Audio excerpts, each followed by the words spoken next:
بدعت کی قباحت، بدعت کی صنعت اور بدعت کی فصیحتوں میں سے یہ ہے کہ جہاں بدعتیں آتی ہیں، جہاں بدعت آتی ہے، وہاں سے سنت ختم ہو جاتی ہے۔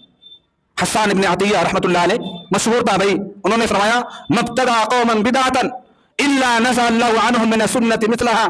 جس سماج کے اندر، جس معاشرے کے اندر، جہاں کہیں جس قوم کے اندر کوئی بدعت آتی ہے تو اس بدعت کی جگہ اللہ تعالیٰ ایک سنت کو اٹھا لیتا۔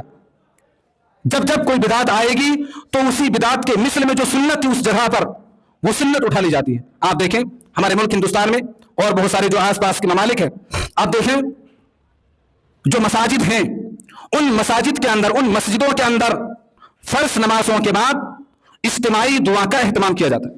بہت ساری مسجدوں کے اندر آپ کو مل جائے گا فرض نماز کے بعد اجتماعی، یعنی سب لوگ مل کر کے دعا کرتے ہیں، اجتماعی دعاؤں کا اہتمام کیا جاتا ہے۔ آپ حدیث اٹھا کر کے دیکھیں، قرآنی تعلیمات کو اٹھا کر کے دیکھیں، رسول اکرم صلی اللہ علیہ وسلم کی زندگی دیکھیں، نبی نے کبھی بھی فرض نمازوں کے بعد اجتماعی دعا کا اہتمام نہیں کیا ہے۔ رسول اکرم صلی اللہ علیہ وسلم نے اپنی پوری زندگی فرض نمازوں کے بعد کبھی بھی آپ اجتماعی دعا نہیں کی اور نہ ہی صحابہ کرام کو کرنے کا حکم دیا۔ آج جن مسجدوں کے اندر، جن مساجد کے اندر فرض نمازوں کے بعد اجتماعی دعاؤں کا اہتمام کیا جاتا ہے، وہاں سے ایک سنت ختم ہو چکی، وہاں سے ایک سنت اٹھ چکی ہے۔ اور وہ سنت کون سی ہے؟ وہ سنت ہے الاذکار بعد الصلاۃ المفروضہ۔ فرض نمازوں کے بعد جو اذکار تھے، جو دعائیں تھیں، جو مسنون دعائیں رسول اکرم صلی اللہ علیہ وسلم پڑھا کرتے تھے، ان مسجدوں سے فرض نمازوں کے بعد وہ اذکار اٹھ چکے ہیں، وہ سنت ختم ہو چکی ہے، کیونکہ وہاں پر ایک بدعت اجتماعی دعا کے نام پر آ چکی ہے۔ رسول اکرم صلی اللہ علیہ وسلم اپنی پوری زندگی فرض نماز کے بعد اللہم انت الصلاۃ ومنک الصلاۃ ربی اعنی علی ذکرک و شکرک، آیت الکرسی، تینوں کل تسبیحات وغیرہ کا ورد کرتے تھے۔ رسول اکرم صلی اللہ علیہ وسلم ان دعاؤں کا اہتمام کیا کرتے تھے فرض نماز کے بعد اپنے مصلی پر، اپنی جگہ پر بیٹھ کر کے۔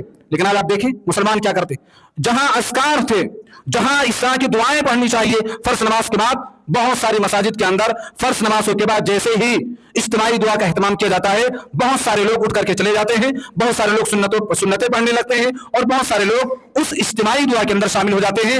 الاذکار بعد الصلاۃ المفروضہ، فرض نماز کے بعد جو اذکار پڑھے جاتے تھے وہ اذکار ان مساجد سے اٹھ چکے۔ میرے بھائیو اور دوستو، تو حسان بن عطیہ رحمۃ اللہ علیہ نے بالکل بہت صحیح بات کہی تھی کہ جہاں بدعت آ جائے، جس قوم کے اندر، جس سماج کے اندر بدعت آتی ہے، وہاں سے اسی کے مثل ایک سنت اٹھا دی جاتی ہے۔